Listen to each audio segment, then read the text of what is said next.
اگر ہم چاہتے ہیں کہ ہماری زندگی خوشگوار گزرے، ہماری زندگی کے اندر ٹینشن نہ ہو، ہماری زندگی طمانینت کا مرقع بن جائے، تو سب سے پہلے اپنے دل کو کدورت سے صاف کرنا ہوگا، دل کے آئینے کو مصفح کرنا ہوگا، اندر کی دنیا کو مزکہ کرنا ہوگا۔ کوئی جھاڑو لے کے دل نگر میں بھی آؤ، گھر تو سوار کے رکھتے ہو، لیکن ذرا دل کی گلیوں میں بھی کوئی جھاڑو لگاؤ۔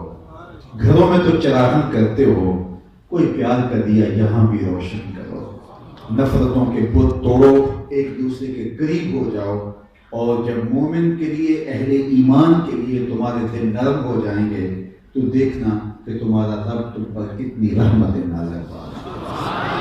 تو سب سے بڑی چیز یہ ہے کہ ہم اپنے قلوب کی صفائی کا، اس کی تطہیر کا، اس کی پاکیزگی کا سامان کریں، کیونکہ سب بنیاد یہی ہے۔ دل اگر صاف ہے تو پورا بدن ٹھیک ہو جاتا ہے، دل اگر خراب ہو جائے تو پورا بدن خراب ہو جاتا ہے۔ میرے اور آپ کے آقا مولا نے فرمایا الا ان فی الجسد مضغہ، انسان کے جسم میں گوشت کا ایک ٹکڑا ہے، اذا صلحت صلح الجسد کلہ واذا فسدت فسد الجسد کلہ، جب یہ صحیح ہو جاتا ہے تو پورا جسم صحیح ہو جاتا ہے، اور جب یہ خراب ہو جاتا ہے تو پورا جسم خراب ہو جاتا ہے۔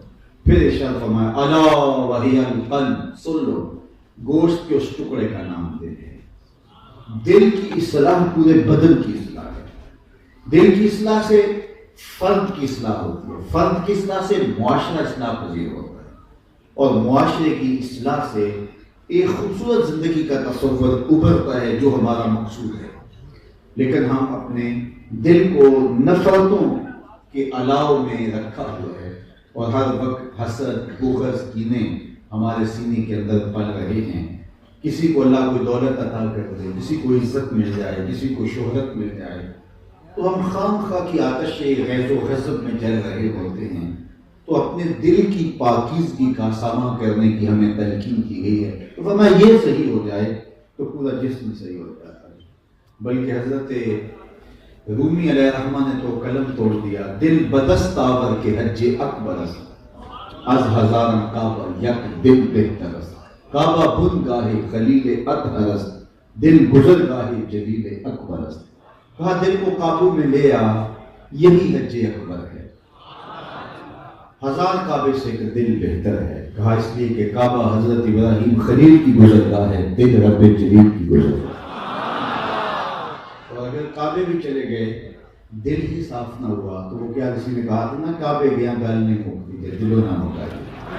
تو اس کا صحیح ہونا پہلی شرط ہے۔ دل کی اصلاح پورے بدن کی اصلاح ہے، اس کی ستھرائی پورے بدن کی ستھرائی ہے۔ تو اس لیے اس کو قابو میں کرو، یہ کائنات ہے۔ ہمارے صوفیاء پہلی توجہ دیتے ہی دل پہ ہیں۔ جو عالم ہوتا ہے اس کا حملہ دماغ پہ ہوتا ہے، لیکن صوفی کا حملہ دل پہ ہوتا ہے۔